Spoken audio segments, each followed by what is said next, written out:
Let's move on to the next example. Example 3. It reads, a softball player gets 15 hits in her first 9 games of the season. If she continues at this rate, how many hits would she get in 30 games? All right, as you analyze this problem, notice that we're comparing rates. We're comparing a number of hits to a number of games. This type of problem that compares rates is best solved with a proportion. So quickly, just to remind ourselves, a proportion is a statement that two rates or ratios are equivalent. And we would read the following proportion: A is to B as C is to D. So we're going to use a proportion to solve this problem. Alrighty, so now we have our strategy, our plan of attack. Let's look and find what it is we're actually being asked to solve for. We're being asked to find how many hits would she get in 30 games. So that's where we're going to start. We're going to find the number of hits she would get in 30 games and assign that a variable x because that's unknown. Okay, so the number of hits in 30 games is going to be represented by the variable x. Now we're ready to set up our proportion. Go back up into the problem. It says the first rate is 15 hits in her first 9 games. So we could write that as the following statement. 15 hits is to 9 games as, and over here, the rate or the ratio that we're going to compare over here, it's actually a rate that we're going to compare over here, will also have to be hits to games. The key is when you set up proportions that you set up the like units across from each other. So again, we're going to have the ratio hits to games. We know there's 30 games over here. And how many hits? Well, that's the thing we don't know, so it's going to be x hits. So the proportion that would actually solve this problem is as follows. 15 is to 9 as x is to 30. All right, now what we're going to do is we're going to solve this proportion. And again, many of you might have done this before. If you haven't, the easiest way, let me tell you, to solve a proportion problem would be to cross multiply. So I'm going to cross multiply and then divide. 15 times 30, let's see, is equal to 9 times x.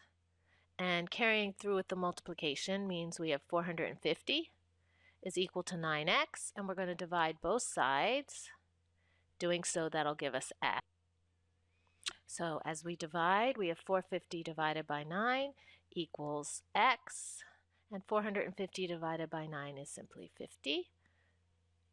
So our answer is 50 is equal to x, and what was x representing? X was representing our number of hits in 30 games, so our answer would be 50 hits. You can check your answer, box it, and be done. We now proceed to the last example in our topic. Example 4. Use proportions to find the lengths x and y in the similar triangles shown. All right, for those of us that might not remember, two triangles are said to be similar if they have the same shape, but not necessarily the same size. I think of creating similar triangles by taking one triangle and enlarging it or shrinking it to get another triangle that's similar to it. So it maintains its shape, it just gets bigger or smaller. Similar triangles have sides that are proportional, and that's the key to creating the proportion for our problem.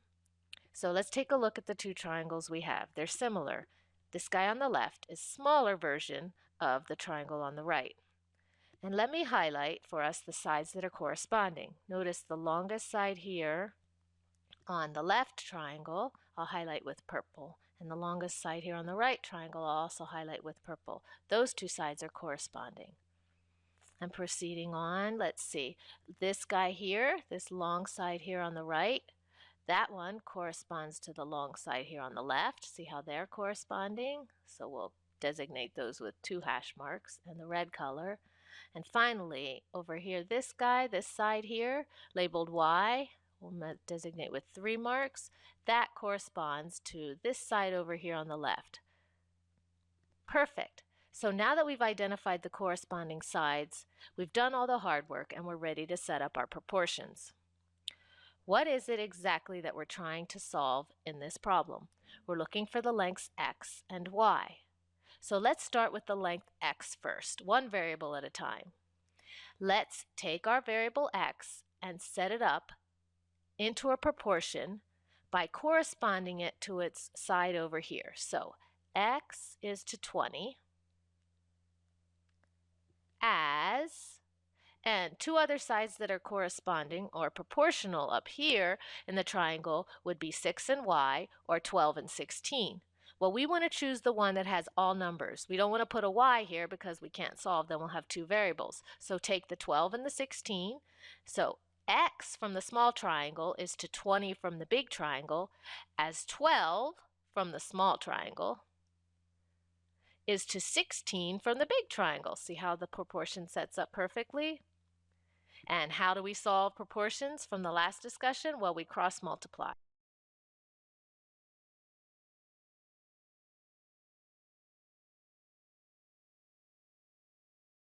Cross multiplying, we get 16x equals 12 times 20.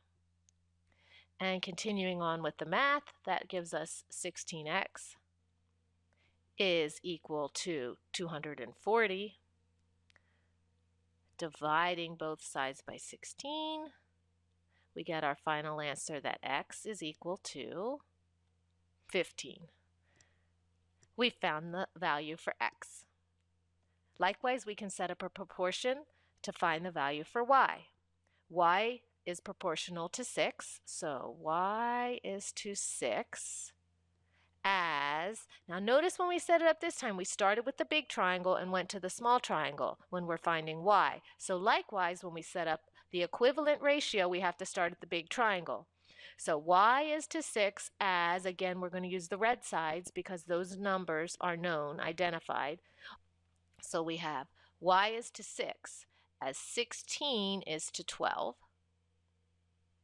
And this time, before I cross multiply, because these numbers do get kind of big, I'm going to reduce this right side. That means I have y over 6 equals, and if you divide 4 into top and bottom, you get the fraction 4/3. 16 over 12 reduces to 4/3. So now you have a simpler proportion, y over 6. Y is to 6 as 4 is to 3. We're going to cross multiply, and then we'll divide. So let's cross multiply. We get 3y equals 6 times 4, or 24. And then we proceed to divide. 3y equals 24 over 3, which is going to give us the final answer that y equals 8. Check your answer. Make sure everything is proportional. And we are done. This ends the topic on linear applications.